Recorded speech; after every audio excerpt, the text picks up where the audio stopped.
Welcome to Hope in the Morning, turning tragedies and tears into testimonies of hope. One of the most difficult losses to face is the loss of a loved one who is still physically with us. When a loved one faces diseases like dementia or Alzheimer's, we lose the essence of the person that we love. It's a slow and a painful loss. My guest today is no stranger to sorrow. She has walked through many deep waters, including the diagnosis of Alzheimer's for her mother. Vanessa, thank you for being willing to share your testimony of hope today. Thank you for having me. I'd love to start out with you just kind of telling us about your mom and what makes her special. It's hard because I find myself talking in past tense when I talk about her, but she is no longer speaking at this point. So, the way I remember her is how she was, and she's obviously very different today in the state that she is in with her health declining so rapidly. But when I talk about my mom, my mom was a pistol. She was unapologetically loved Jesus, but it got her in trouble, if that makes sense. Like she would work in places like big box stores where basically she was trying to sell products that were sold only sometimes in the store, if that makes sense. Okay. And she literally would focus more on telling people about Jesus than she would about the product that she was selling, which awesome, right? For the kingdom. We're like, yes, but not so good for business or keeping your job. And so she got herself in trouble a lot with that. She didn't really have much of a filter either, which got a little worse when the decline was happening mentally. But of course, friends around would be like, oh, it's so funny though. And, sometimes it was cute and sometimes it was obviously a brutal reminder that she was declining. But she was so sacrificial. I will say that. As a mom, one thing that I learned about her more than ever was that she truly would lay down her life just as Jesus did for us kids. Like she would sacrifice everything. She never bought clothes for herself. She never did anything for herself. She doesn't have any hobbies. When people ask me, like, what did she like to do? Nothing. She did everything for us, especially because she was a single mom for so many years. And so she wanted to give us the best, and that's what she did. So, How many years ago did your mom develop Alzheimer's? Well, it was in 2022, just after Mother's Day, actually, that I got a call from a police officer. She lived in California. We're in Tennessee. And a police officer called me. And of course, right away, you think the worst, like she was in a car accident or something like that. But he actually said that she was caught shoplifting. Oh, wow. I could explain my mom. Last thing on earth my mom would be doing is shoplifting, right? And so I was so like taken back, and I'm questioning him. Are you sure it's my mom? And sure enough, she was stealing pastries at a grocery store. And a woman called and, of course, reported her. And the officer knew immediately that she shouldn't be driving her car back home, that she was not in the state mentally to probably care for herself. And completely shocked, to be honest, even though just weeks prior, Mother's Day, actually, I had told my mom that one of my daughters had taken me out for sushi for Mother's Day. And she asked me what sushi was. And it was the first time, she had been repeating herself for a few years, sure, here and there. Like, I was like, okay, you already told me that. Things like that were happening. She wasn't calling me as frequently. There were some things that, looking back, I realize now were red flags, but I wasn't thinking she was truly on the decline and headed towards a dementia or Alzheimer's diagnosis at all. But when she didn't know the word sushi, I definitely had a pause. And I remember telling my husband, like, something's not right. Something's not okay. And then, of course, this happened. And I, of course, went to California right away. And sadly, I knew it immediately I knew it immediately when she looked in my eyes, and she wasn't there anymore. It wasn't her. And I was so shocked because I had no idea that that's how far gone she was. Like, I had no idea. How long had it been since you had last seen her? A long time. It had literally been, and people always, honestly, I'm ashamed sometimes to say this because people are like, well, how have you not seen your mom for that long? It had been about probably almost 9 years. Okay. That is due to several reasons. There were financial reasons for a few years where neither of us could go either way.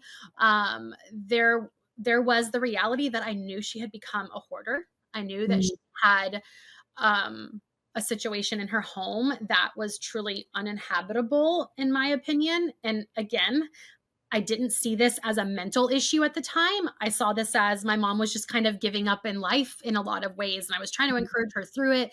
She was very depressed because of a situation with my little sister who also lives out in California. And so I feel like she had just kind of like given up on daily cleaning and things like that. So once I had children, I couldn't bring my kids to stay with her. mhm, She wouldn't leave her apartment, which again, I didn't chalk up to being something as severe as what it was. In hindsight, there are so many things that I realize now mm, were sadly her mental decline. But it had been a while. She wouldn't let us fly her out here because she was terrified of flying. okay. So there were lots of excuses, I would say, as to why I hadn't seen her. And you know how life is. It just time Yeah, goes and you're like, whoa, how has it been this long? Um, yeah, and we had a hard relationship, to be honest. She couldn't let go of the past. It was always, I should have done this. I wish I had done that. She hated that I didn't become this famous actress that she had aspired for me to be. And mm, sure, I had a little window of time in my life where I aspired that as to be that as well, but that was long gone. And Jesus had done this radical thing in our lives and turned my life, focused elsewhere. And she couldn't like accept that as reality. And that was really mhm. hard for me. Um, and so I think we just were always butting heads and our relationship was strained. So was your mom not a believer? Yeah, no, she's totally a believer. She was sold out for Okay. Jesus, telling everybody about Jesus. Uh, Okay. but I Well, would I was say that yeah, she I mean, I was wondering with what you were saying with when your life took a change, if maybe she wasn't a believer at that point because she didn't embrace that, or it just took time for her to embrace the fact that your life was gonna change? somehow my mom, for whatever reason, became very focused on becoming famous. And I think because Mhm, she struggled financially almost her entire life, that in mhm, her eyes, if we could just pursue, what we had these talents for, singing and dancing and acting, like then we can make a ton of money and then we'd be okay. Like in her okay, mind, it was like that was success. This worldly success is the vision that yeah, she had for us, and it didn't pan out that way. So mm, yeah, as a daughter who then radically had this change in her, like I moved out to California to pursue acting, and instead Jesus led me back to him. And I'm like looking mhm. back, going, that's what every mother would want for her child, right? Right, right. And Did yet did you feel to some extent, Vanessa, like you had let her down by not oh, pursuing the acting? 100%, I know I did. I Okay. know I Mm, did, because in her eyes, that was it. That was what we should do, because then life will be better. And, okay. and again, I think it's just the financial aspect that I think was so alluring to her. And yet I would try to point out especially once I became a believer, I was like, I told my mom all the time, like, do you see the compromise I would have to make as a Christian? I mean, I was on set all the time as, doing extra work and stand-in work and stuff back in California. And I mean, what I was surrounded by, I immediately, when I rededicated my life to the Lord, I did not want that for my life. Yeah. And I realized there's an amazing side to that industry, and there's a lot of people producing incredible work now that is faith-based. But I just had God saying, "Nope, I want you to go this way." And I was like, "Okay, that's where I wanna Yeah. go." Yeah. So So when you look back on some of these things that you just mentioned, how long do you think in your own, your daughter's heart, mm. how long do you actually think that her dementia had been progressing? Oh, I think there were so many contributing factors, especially health wise. When you look at a lot of the things that affect the brain, even oral hygiene, like I've learned, is so important, right? I mean, look at our mouth is so close to our brain. It's important that there are certain things that you should take care of to ensure health, optimal health. And so looking back, and even just with her actions and things, I think it was definitely probably 10 plus years of a Mm. very slow decline, but it has happened rapidly in the last 3 years since, we got the diagnosis. So I know in following your account that you're very health conscious and you're what many of us would consider a crunchy mama, which I love. Mhm. Um, is that something that your desire to be health conscious, did that grow after learning more about dementia, or was that already in place with you? it was already in place. I think I definitely have a different focus now. I think this is something that, I don't know that I was thinking about cognitive health as much as I do now. So Mhm. absolutely, I'm focused on it in a way that is very personal because of watching her decline. Mm. Yeah, but I What wasn't on that path for sure. what is something that you wish that the church understood more about Alzheimer's or dementia? Hmm. I mean, to be honest, our church, and I say our church as in big picture body of Christ, right? Not necessarily the Mhm. church I was at the time, but at the same time, they have absolutely supported us so beautifully. But big church, body of Christ, like when I went back to California to get my mom, some of those people rallied around me so fast. I'm talking, Mm. I told you about her hoarding and things that had happened over the years. I had no idea how bad it was until I stepped foot in that apartment and I was wrecked. And to have people Mm. come alongside of me and do the dirty work, like not just the cleaning of the toilets, I'm talking really dirty work that Mhm. was obviously emotionally hard, but physically, and we were going through actually an adoption at the time that ended up falling through. And so I had so much already on my shoulders that felt so heavy, but people rallied around us and they did anything they could. I mean, even just taking care of my kids back home when I came out. I think it's just a matter of like in any type of suffering, don't ask people, what can I do? How can I Right. support you? Sometimes that's necessary. Like sometimes you do need to know practically, like whatever. But I say you just think of the things that need to Yes. be done and do it. Just Yep. do it. Prayer is powerful, more powerful than anything, of course. But sometimes, we require action in the suffering and walking alongside of someone and really saying, like, you're not going to do this on your own Mm. means everything. Yeah. Yeah. Did you move your mom to Tennessee? Is that where she is currently? Near Yeah. you? I immediately, in fact, when I knew that she would get on a plane so easily, like that weekend when I went there to go see what was going on, they had her in a 72-hour hold actually, Mm. because they knew they couldn't send her back home, which was perfect. And I had no idea I was going to be able to get her on a plane because again, she was terrified of flying very, Yeah. for her whole life. And so she kept pointing at airplanes like a child and kept like looking and going, "Oh, look, look, look," and was so excited like a child. I said, "Mom, do you want to go in one of those with me? Would you want to go see your grandkids?" And she was like, "Yes." And I Oh, remember just being like, "Oh my goodness, we're doing this." yeah. I Yeah. remember texting my husband and being like, "I'm bringing my mom home. I don't know what I'm doing, but I'm bringing her home." And he of course is like, Where are we? What are we doing with her?" Like he Yeah. was so ill-equipped, but Mm. God, like, I mean, worked it out, every What detail. what a neat way that he provided that Mhm, moment for mhm, you to get her close by and to care for her, and when we yeah, come back from the break, we're gonna talk about how you combat the fears for the future, for not only your mom's future, but mm, for your own. That is very strongly associated for the children of parents that have Alzheimer's or dementia is the fears that they face. So, join us again in a moment on Hope in the Morning.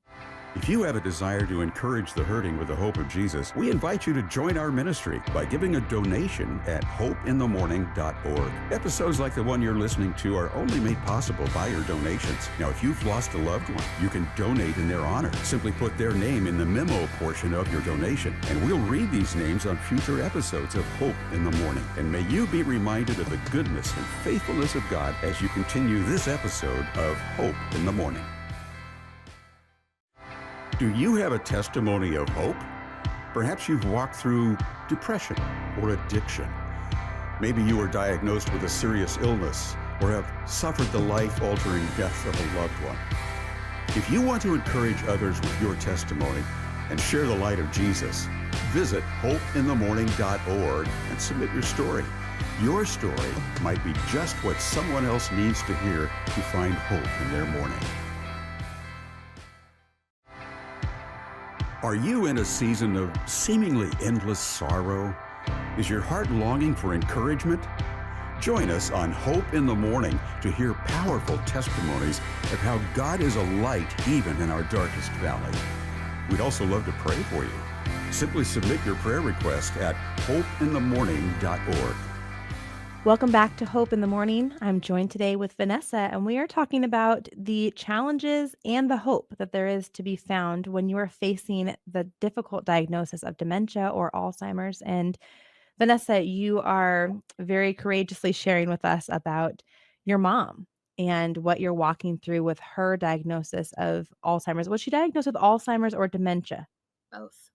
Both. And actually a long list of different things. Mm, They added schizophrenia in there, and I mean, I honestly questioned a little bit of the diagnosis, but at the same time, I didn't feel like we needed to dig deeper. I felt like we knew the general idea of what was happening with her yeah. body, and so, we knew how to care for her from there. How long was it after? Did you get diagnosed in California or was it after you brought her back to Tennessee? The official diagnosis happened here. Okay. Yeah, in Tennessee. So how long after you brought her home to Tennessee did she receive her diagnosis?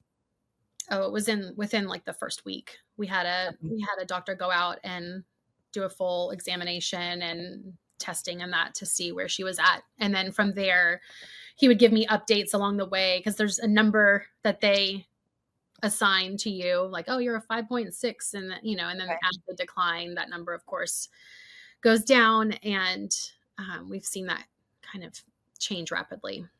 So the number is kind of associated with where your cognitive abilities are, Mhm. and the higher the number, the more cognitive you are? Yeah, exactly. Okay. Mhm. Okay. So with that, what are some of the fears that you have had to combat for your mom and for yourself? Honestly, I find a lot of peace knowing that she is in such a better place than where she was at on her own, Mhm. and that's what friends thankfully have reminded me over and over again, like, "Vanessa, she's has a clean bed to live in, she's being taken care of, her laundry is being done, she's being fed."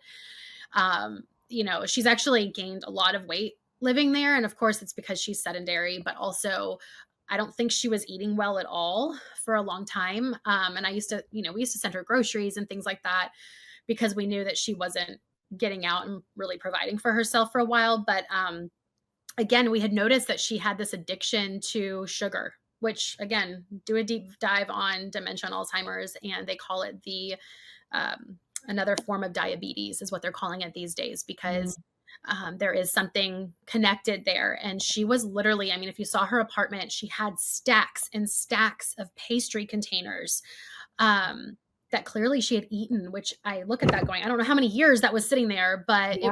it was really crazy. But so she's in a better place and she's being cared for. And so there actually is such a peace knowing that. And I know that this road is going to be hard and that she, may not be with us for much longer.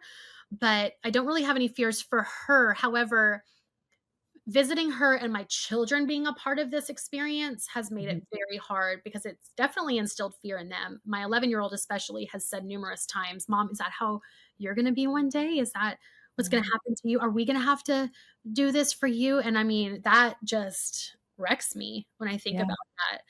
Um, Again, another incentive to take care of my health and to improve everywhere I can to ensure that I have the best case scenario. My grandmother, my mom's mom, also died of Alzheimer's.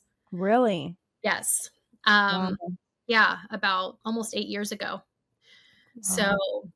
that's what's very interesting too, and but I'm obviously no stranger to fear, but I'm not gonna live in fear. Yeah. I Yeah. refuse to live in fear. That is no way to live, and I won't do Yeah. it. So it's Yeah. just a matter of making the choice to say, "Okay, God, like, you're bigger than this, and, I know that that could be my future, or it might not be, and I'm gonna obviously do what I can in my power for it to not be, but the Lord knows He'll carry us through, whatever that looks like." Yeah, yeah, and when we choose to live in fear, we're choosing to rob today of its joy because we don't know what the future holds, and I think that there are definitely moments just in our humanity that we fear things, and but if you can take those thoughts captive, that's what God wants us to do, and he wants us to do that because not only does he want us to act in faith and in trust with him as a child does with his father, but he wants to give us that peace that surpasses our understanding, and if we allow our minds to become anxious and focused on all of the what ifs, Mhm. we will never live a life of peace because, first of all of the what ifs that we automatically generate in our minds, and we all do it, there's no possible way for them to all come true. And Right. so we're expending energy on so many scenarios that will not come true, but all of them are scenarios in which God has not yet given you grace. And so Mhm. you don't know what God's going to call you to. You know what I mean, Vanessa, you've been through, and we'll talk about this during the YouTube portion, but you've been through a lot of sorrow in your life, and not much of it was not anticipated. And so you did not have the grace of God to handle any of that before he in his sovereignty chose to walk you through it. And you know, reflecting on the fact that God does comfort us, that he wants to keep us in perfect peace, whose mind is stayed on him. Mhm. How do you find comfort in the unique sorrow of losing your mom with her still being physically here? Well, again, it's not living in the way that you just described, and I think what helps me focus on that mindset is that's how my mom lived. She was always living in fear, Mm, always fearful of what could possibly happen or, and things that never have happened before but could happen. And, and I think honestly, we can look at our parents and learn a lot by their shortcomings. And unfortunately, my mom would just hold on tight and just never truly surrender all the mhm. things to God. And so I know for me, I go to his word because his word is active and alive and it's true. And the enemy is going to get in and try to lie to you when you are going through suffering or when you are facing fears of any kind. He is Yeah, going to make sure that you believe those fears. And so it's not allowing those voices to creep in and those lies to creep in. It's remembering that our life is but a breath. We're not promised a tomorrow. right. So, I'm comforted by that because all I have to worry about is today. And we don't even have to worry about it. It's just like, okay, God, whatever's happening today, I'm going to give it to you. I'm going to surrender that to you. Carry me, walk me through it. If I can't walk, I hope you're picking me up, which he definitely Mhm. will do. Um, Yeah, you know, it, and also just remembering that God doesn't bring on these afflictions. Like in Lamentations, it talks about how he doesn't bring those willingly to us and that he actually is suffering along with he grieves with us. Like mhm, he's truly, walking us through these things that, are truly not meant to happen, right? But we right. live in this imperfect world. And so, he does promise he'll carry us through it. And yeah, I think it's remembering too that he's refining us through it. He's Mhm. preparing us for what's going to happen next because again, we're promised suffering. We're Yeah, promised it's going to happen, right? Like on this earth. And so it's remembering that okay, what's happening now with my mom, he's going to use it and he already is. I've already seen that. mm, And I love that I love it when he does give us a glimpse of the fruit here on earth cuz it's not promised either that we'll actually see the fruit of our suffering or like yeah, what he's doing through us, but yeah, he's refining us and he is preparing us for what may come next or how we can be there for someone else. Like you were talking about, like, how's the church going to support people through this? Well, hopefully I'll be a part of that for mm, someone else, right? When they're going yeah, through it. yeah. Have you found with all of the different trials that you've gone through, because you've gone through a pretty vast array, like, I'd say they're all pretty varied from each other, and so you have a pretty well-rounded acquaintance with grief. Would you say that that has helped you, like, helped equip you to step into the suffering of other people?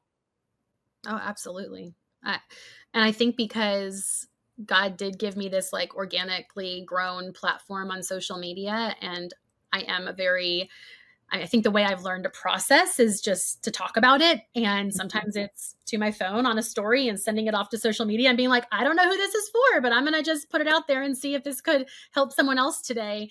And thankfully, I have seen the responses from that, of that willingness to just be vulnerable and put it out there. Of course, that's actually hurt us in a lot of ways, too, sometimes because people will use that against you, especially when mhm, you're putting yourself publicly out there. That yeah, can get kind of ugly. But again, I'm choosing to say, okay, God, but still, you are going to use this. And I mean, I can only hope that I would be able to take this suffering and use it for good in some yeah. way. you know? So scripture tells us that we need to always be ready to give a defense for the hope of the gospel, the hope that is within us. And you're talking about social media, and we all know that people can be real mean on Yeah. social media, right? So have you encountered situations where people say things like, a God that's powerful or a God that's loving would never allow these things to come in your life? Have you encountered any of that? Shockingly, I haven't. Not that specifically. I think people are thinking it though. Yeah. I don't know if they're gonna say it to me. I mean, people will say things to me that are shocking, but I haven't had anyone say that. And maybe it's because I'm reminding people over and over again that this is not from God. You Yeah. know, like God didn't say, "Oh, let's create disease." Or like, no, I mean, he doesn't none of these sufferings are from him. So, I'm not blaming him for it. And Mhm. I think that's the sad thing in life is so many times when bad things happen, people are really quick to blame God as if he's Mhm. done this to them. And it's like we've got to have the bigger picture here. You know, the bigger picture is that we have a hope and a future, and this life is going to be just a little tiny breath, and then that's forever, and we have that to look for, and it's been defeated already, and it's already ours. And that's what I live for. And so maybe it's just like the fact that I focus on the eternal glory that awaits us, that hope that, Yeah. I think that we have to cling to when we're on this earth, because what's the alternative? Yeah. What's the alternative? Yeah. I think it's important to remind ourselves and the listeners that it is true that God says in his word that he is not he is his desire is not to afflict us. He does not purpose that man should suffer. But we see in stories like Job where we have this really unique removal of the veil per se to see how things go, that nothing happens outside of God's sovereignty. And Right. so we have to remember the entirety of God's character. We cannot separate it. We can't say, well, God was sovereign here and God was loving here and God was good here. Sometimes I think when people talk about, oh, God was so gracious or God was so good because he answered such and such a prayer, oftentimes in my mind, I think, would he not have been good if he Right. didn't answer that the way that you wanted? Right. And the reality is we as believers, we need to constantly be weaving this truthful picture of who our God is and who he is in his entirety. And so, yes, we do not have this far removed God who's in the sky just saying, I'm gonna lightning zap that person, see how they do just so I can get a laugh out of it. It's not like that. He is not removed from us. He does not delight in our sufferings. Mm. But as you mentioned earlier, Vanessa, he does use them to refine us. He uses them to shape our character. And before we wrap up this episode, first of all, I want to tell you that if you are listening to this on the radio, we have a podcast that drops on Tuesdays, and we also have a YouTube channel called Hope in the Morning Backstage. And in those two platforms, you'll see a continuation of this episode and many other episodes.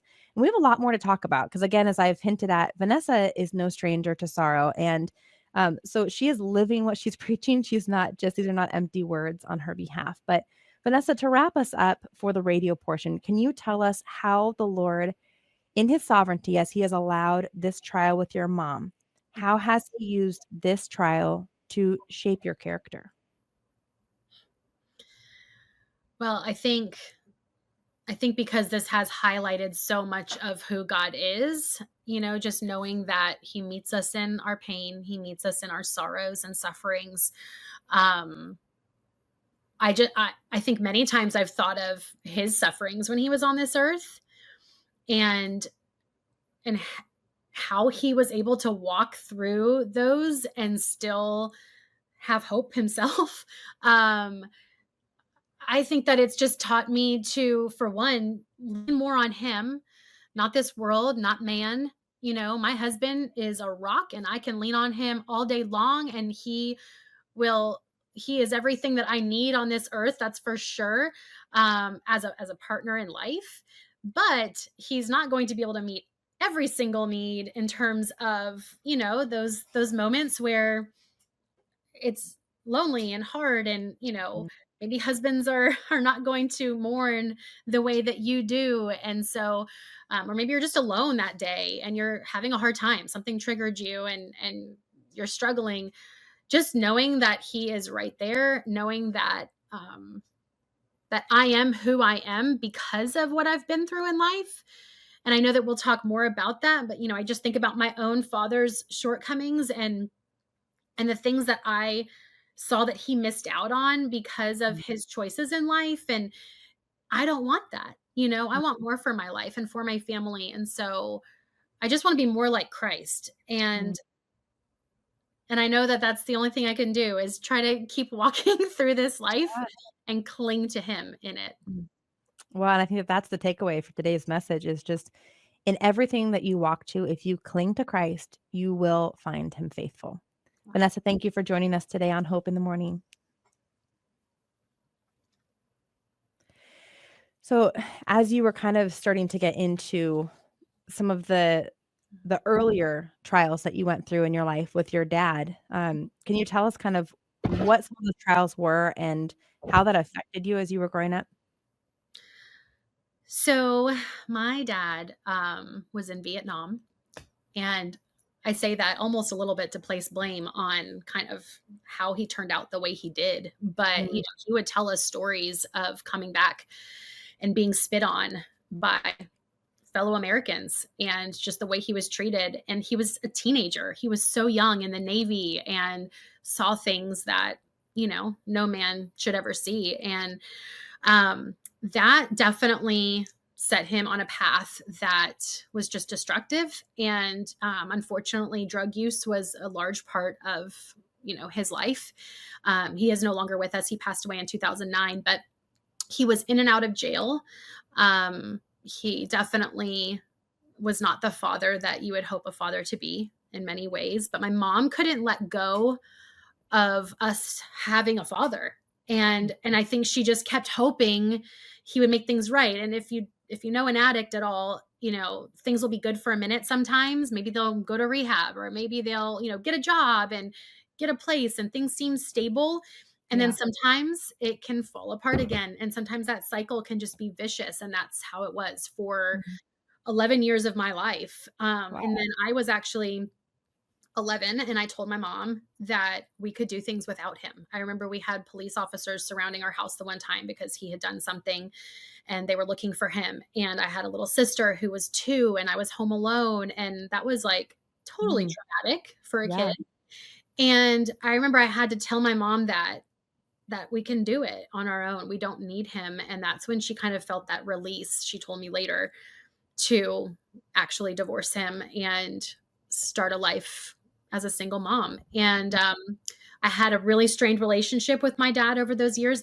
Obviously, he was literally in jail. I was getting letters from him in jail sometimes, but how was a kid to reply? I remember feeling guilty because I didn't respond to his letters in Mm, jail. And I look back going, oh my gosh. Um, but my mom did the best she could, but my dad was in and out. And when things were good, we lived in Florida where he was from. And then when things were bad again, we'd move back to Canada where my mom was from, and we moved back and forth, back and forth. And finally we just stayed in Canada, I guess. And actually it was after I rededicated my life to the Lord that I was able to look at him as a fellow human that made a lot of mistakes and was suffering because of it, natural consequences, mhm. and realized that he missed out because of those consequences on everything he could have had in actually being a part of his children's lives and actually raising us and providing for us. He missed out. And he missed out on God's best for his life, Yeah. unfortunately. And I think it was then that I was able to say, even though I knew I wasn't going to get from him what I would have wanted, like an apology, recognizing his faults or anything, I wasn't going to get that from him. But I did Mhm. realize that I could talk to God directly and forgive him through my relationship with God, if that makes Mm. sense. Yeah. When you were younger, I've heard before where people say that children learn a lot of who they think God is based on their father. And so Mm. I'm curious, did you struggle at all with thinking when you were younger, thinking that God would be trustworthy or thinking that God would be faithful or that God loved you unconditionally? Were any of those struggles for you when you were younger before you rededicated your life or even after? I honestly did not equate my dad and God as like a similar relationship. I didn't. I don't know. Maybe God just protected me in that Yeah. way. But I didn't. And maybe also it helped that I did have one family in particular in our lives since I was really young who had a really good example for me to witness of a marriage and of a father and a mother and a whole loving family that wasn't perfect, still wasn't perfect because no family is. However, it was a really good example for me. And I look back at that and I know that that really helped me to see what a father should look like. So I knew the difference. But I definitely did not relate the two. My dad and God, no, my dad had nothing on God. Yeah. Well, I think more what that's saying is, like, subliminally, there are often times where maybe some of the insecurities that we carry as children with a parent, especially a father, that can make it harder for us to really come to terms with some true attributes of who God is. Because that's just, our fathers are supposed to be our protectors, our providers, many of the things they're supposed to emulate Christ in our lives. That's how they're instructed to be as parents. With with your dad, did you find that you were able to forgive him easily after you had rededicated your life, or did that take a lot of time? It wasn't easy. No, it definitely took time. And I think even after, like, once he had passed away, I think I was still reconciling because you have to come to terms with your reality. Yeah, Like, I think as a little girl, when you don't have your dad in your life, you're dreaming and hoping, though, that one day you will, yeah, and you picture what that could be like, and you just hope for change, and you're probably a little jealous of other people's dads. Like, again, my girlfriend, who's still, like, a best friend of mine to this day, I was like, when she would get mad about her dad, and if she would ever say anything negative about her dad, I was, like, offended for him. Like, mhm, "How dare you be mad at your daddy? He is perfect." yeah, Really, I would it would upset me if someone was upset with their dad or would talk poorly to their mhm, dad, or was disrespectful to them. I just thought, yeah. "I don't know how you could be like that. Your dad is amazing. Like, you're so Did good." you feel like they weren't appreciating what they had? Yeah, and they didn't sometimes, just like I didn't appreciate my mom sometimes. I mean, we were all kids and we all. Yeah. I absolutely felt that way. Yeah. It's interesting. My husband and I were actually just talking this week about how for all of us really, but you really see it prevalently in children that it's almost like the more you have or the better you have it, the less you realize how good you have Yeah. and it's like the people that have really suffered tend to be or who have the least of things tend to Yeah. be the most appreciative for what they have, and that's a tricky thing as parents because you really want to teach your children to be thankful for everything, to have a heart of gratitude, a heart of humility, but we also as parents just naturally, even the Bible says, like, we want to give our children good things, Yeah. and so we don't want to hold back any blessing, any good thing, but we desire for our children to have a thankful heart, and it's the same with the Lord. The Lord desires for us to praise him when good things are coming our way, and yet you look at even the testimonies that we share here on Hope in the Morning, oftentimes our praise is born from the deepest sorrow. When the Lord chooses to allow things to be removed from us, Mhm. and we come to the end of ourselves and we say, "Lord, naked I came and naked I will return, but I will praise you." Those are the moments when our hearts are stripped down to nothing, when we realize, "Lord, I need nothing other than you. You are he is completely what satisfies our souls, and he's it. He's the only thing that satisfies our souls, Mhm. and sometimes it takes us having nothing Yeah. to realize that, and, continuing on, not only did you really in all senses, like, you did kind of suffer the loss of a father Yeah. in your childhood, a unique loss. Mhm.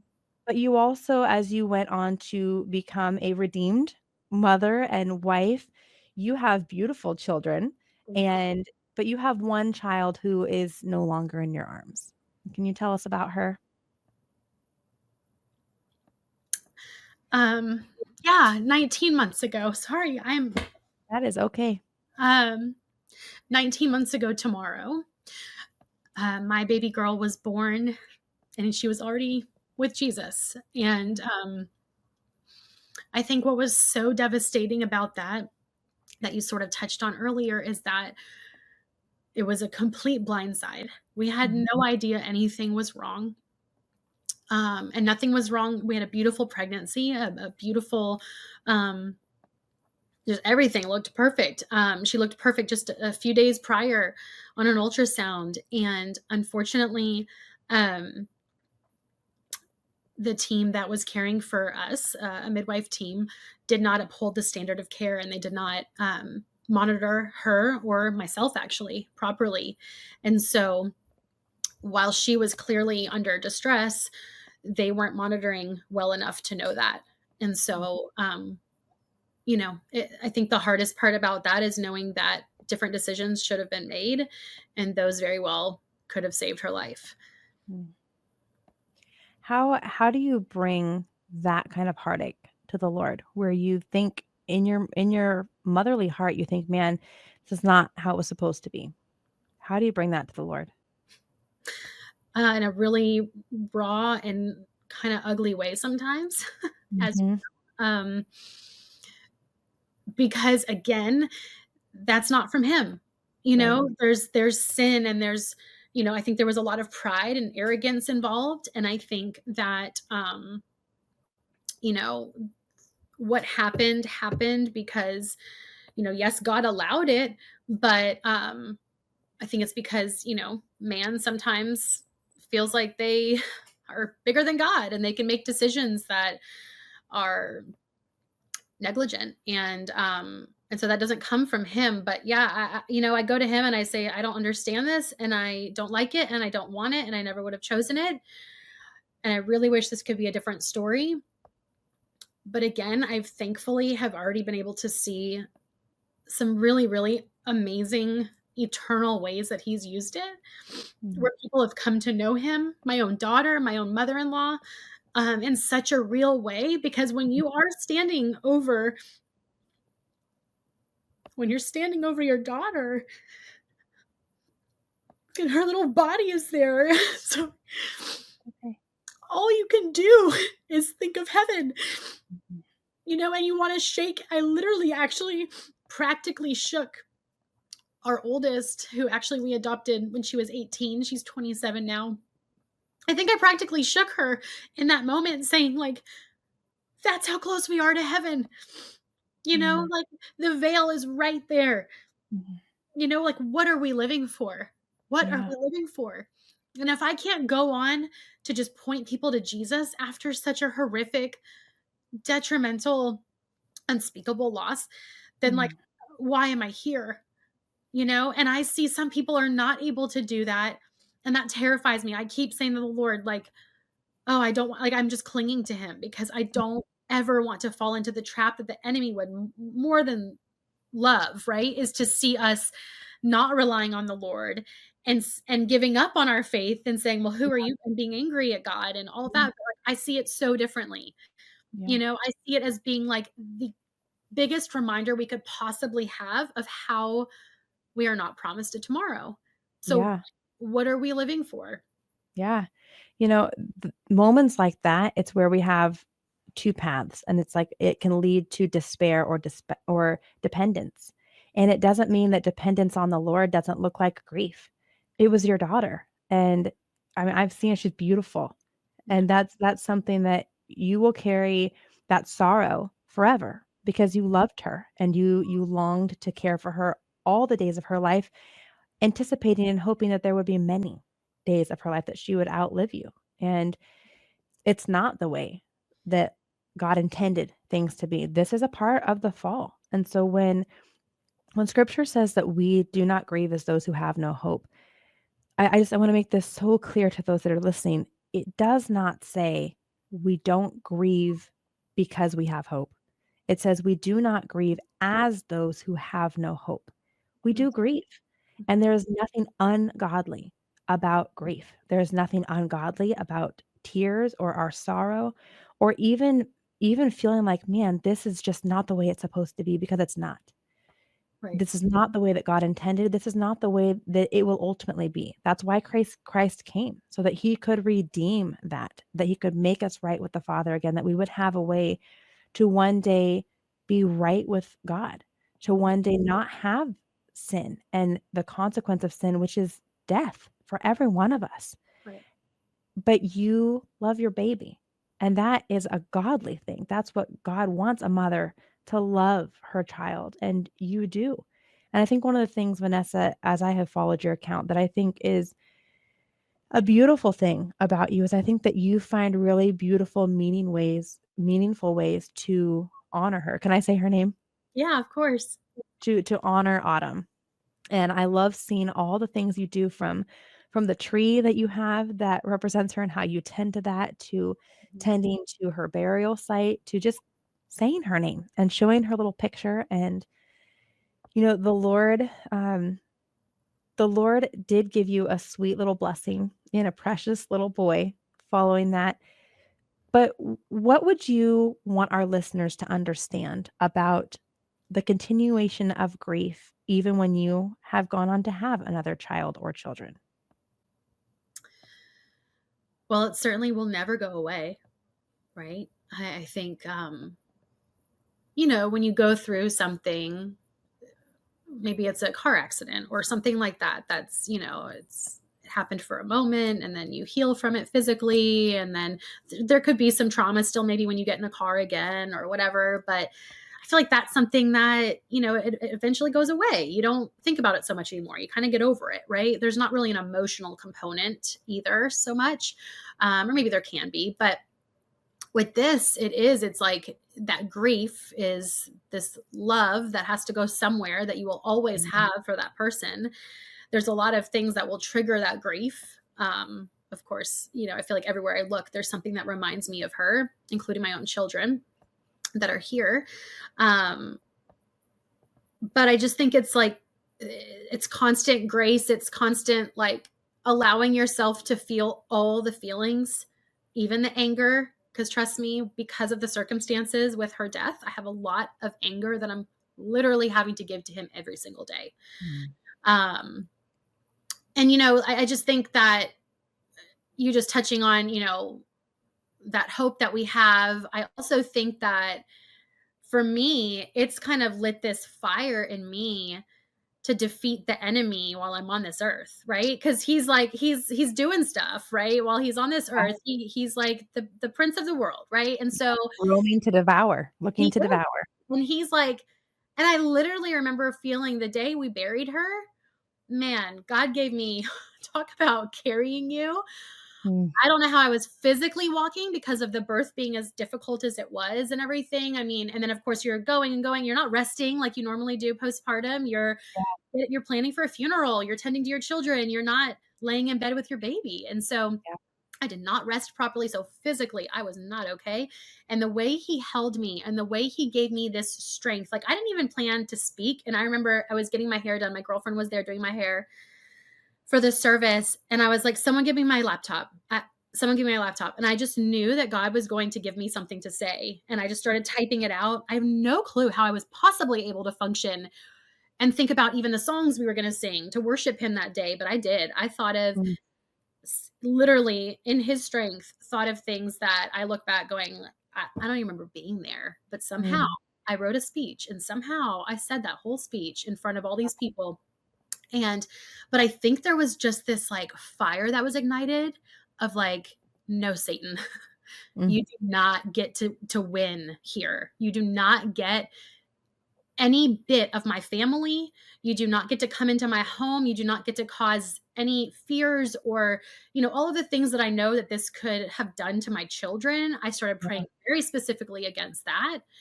Um, but I think that grief should lead you to prayer every Mm. time you feel it. Oh, I love that. That's Yeah. a great phrase, 'cause you're absolutely right. And I think sometimes when we are grieving, we feel alone in it. We feel like no one else is gonna understand what I'm Yeah. going through right now. And so when we're reminded that God does, God created you, he knows your innermost being. Psalm 139 talks about how You knit me together in my mother's womb, and he saw your unformed substances. He knew the length of your days when as yet there was one. You know, he knew. He knew Right. Autumn. He knew Yeah. Autumn. He saw every movement of Autumn in the womb, and he loved her deeply. He created her intricately. He created her perfectly. And so he understands your sorrow. He understands when you come before him and you have nothing but tears. And sometimes that's what grief looks like, is we don't even have the words. But you don't need to. The Lord knows. The Lord knows your mind. The Lord knows your heart. He knit you together. He formed you. And so when you feel like you are alone, that's another thing that Satan wants you to feel. He wants you to feel isolated. He wants you to feel, the Bible calls him the accuser. He wants us to feel like God doesn't care. God's not Right. going to listen to you. Why would he care about that? He doesn't want to hear you whine or complain, or Mhm. that's what he's going to tempt us. Oh, that was loud. But instead, God bids us come. Yeah. When Christ died and that veil was torn, literally from top to bottom, symbolizing that God meets us. We don't go grappling to him and say, "Oh, I hope he hears us," like those that worship false gods, saying, "I'm going to pray this certain way or this certain amount because, man, I just hope he hears us." We have sure, a sure and steady promise that he does. He hears us when we pray and he cares. Yeah. And so those that are listening, especially those mamas, like going through what you've gone through, what a heartbreak. When you lose a child, I don't know that there is a deeper sorrow, because Autumn was literally a part of you, Yeah. and you felt her every movement in your womb. You knew her more than anybody else. You were probably the one that kind of knew her personality Mhm. just from her taking up residence in you. What a beautiful thing the Lord does with mamas and babies. Um, what are some ways that we women can come alongside other women? What are ways that comforted you in the weeks, months, even now the nearly 19 months? How can people comfort in the first days and continue to be a comfort and an encouragement for years to come? I think it takes a lot less than what people think. Mm. I think, I know that I definitely did not know how to comfort somebody the way that I understand it now, having gone through it, right? Like, I don't know. I was never one of those people's to bring meals to someone, like cooking's not my game. I'll make you some bread, um, which sourdough bread is, that's a That's great good. thing to do. Yes, it Um, is. and so I honestly always struggled with this myself, and I'm so grateful now to have experienced the receiving end of going through something so hard with my mom and now with Yeah. Autumn, because the way people, the church, have come alongside of us has been incredible. For one, I would encourage anyone who has gone through something like this to find someone else who has also gone through it. And now sometimes that can be toxic because some people are not going to maybe handle it in the healthiest of ways. So maybe find someone who truly is in a healthy place, Yeah. still grieving, all of that. That's still, that's fine. No one's going to be done with their grief, as I said, but Yeah. it has been so helpful to connect with other lost moms because you can say the things that you feel like you couldn't say to someone else. Like I literally told someone the other day, which some of y'all that are listening may say, "Oh my gosh, you're nuts." But listen, you say crazy things when you've gone through something like this, okay? Like where I literally said, like, yeah, I just Googled the other day how to move my daughter where she's buried. I regret. I'm kind of like, I wish she was buried right here on my property. I thought Mm. before losing someone, I was like, or even for myself, I always thought, like, I don't care where my body is. Like, I'm with Jesus. Who cares? Let me tell you, that changes when you lose a child. Yeah. Everyone's different, right? And what you would want or desire. But for me, I don't know, like tending to where she's buried is very special now. And again, probably because I don't have her to tend to. So yes, having Autumn's garden on our property and having the tree, like all of those things. But we have people that came alongside of us and made that happen. Like, so we have Autumn's garden. I had friends the first year, last year, who literally started all the plants for me in their Oh. in their own greenhouses, started all the flowers. They knew I wanted flowers. I hated cut flowers before I lost a child. I thought that was a waste of money. I was like, why would you do that? They're just going to die in a few days. I had girlfriends who actually bought me a bouquet that looked the exact same on the 13th of every month for the first year. That Oh. was so special to me. Like, it meant more than what you would ever imagine, especially me prior, because again, I always thought cut flowers were a waste of money. But Mm. seeing those and they represented her, like those, the color of roses, everything about it, I think a big practical thing to do for people. And again, this is like when we had our adoption, our failed adoption. This was really important to us, was people doing the practical things. I remember looking out the window in like the couple days after losing her, and people were skimming the bottom of my pool. People were Mm. installing the windows that Phil hadn't had time because we were under renovation, like we are with every baby that we have for some reason. We renovate our house. Uh, and I remember saying to Phil, I need light. I need those windows. Yeah. And he made a couple calls and like the people rallied to get those windows installed. I mean, practical things, doing my dishes, sending someone to clean my home, taking care of the kids and bringing them joy, they brought tons of like activities for the girls, to just have their minds. And now, of course, all of those things mean so much to us Yeah. because all those crafts they made during that time are just special to us now because it was during a time of deep mourning, but it brought us joy in those Mm. days. It was Yeah. right before Christmas. So, I didn't have that planned because if you know me, you know that I buy Christmas presents a few days beforehand. So, Christmas was not prepared. And Mhm. let me tell you, there were so many presents under the tree, even though I was one of those that was like, 3 a kid is fine. No, there was a ton. And I look back though, and I mean, it was the biggest blessing that people just said, okay, we're going to make Christmas happen. And Oh. lastly, I will just say, one of the biggest, hugest blessings that people did was they showed up to our front lawn and they worshiped. No. They just brought some candles and someone I think had a guitar and we worshiped, Mm. and I just remember Yeah. being like, this is all I want to do for the rest of my life is worship him. Yeah. It reminds me of Moses and Aaron, and it's like you are Moses and they come and they uplift your heavy hands Mm, because they say, "We will come and help you worship him when you're too weak." yeah. Yeah. And I didn't think I could raise a hand, but I did. They even said, "You don't have to come outside. You don't have to come outside." Like, they didn't wanna put any pressure on me, and I was like, "Oh my gosh, all I wanna do is worship right Mhm. now. That's all I Mm. have," right? And we literally sang, Yeah. "All that I have is a hallelujah," is what we Ugh. sang, and I just remember feeling, "Yep, that's Mm. all I have right now, Lord," Well, because I I mean, that trusted. that that can't come from anything but the Lord. When scripture talks about a peace that surpasses understanding, that's what that is. Yeah. You know, there are Man, when unbelievers go through a heartache like that, and this I'm telling you, Vanessa, this is one of the reasons why the book Hope in the Morning had to Mm, be written, because I had opportunities to meet moms like you, and I yeah, had opportunities to, through my gift giving service, come into contact with moms who didn't know the Lord. And oh my goodness, it is the most stark difference you could ever see. yep, It is the difference between despair and dependence. mm, And it's the difference between saying, "I don't wanna go forward in life," and saying, "I will go forward and I will praise you." And that does not negate your grief. That right. does not mean that you cannot be worshiping him with uplifted hands and tears streaming down your face. Well, That's okay. Both are acts of worship.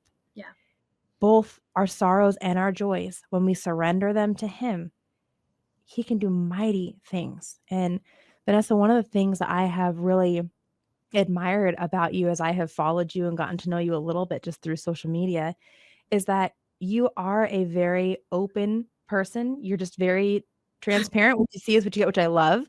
Uh, but you just have this very authentic joy that it's just, this is what it is, and I'm going to show you the good, the bad, the ugly, and the hope that I have. And that's exactly what we are instructed to do, but it's not something we can do in our own strength.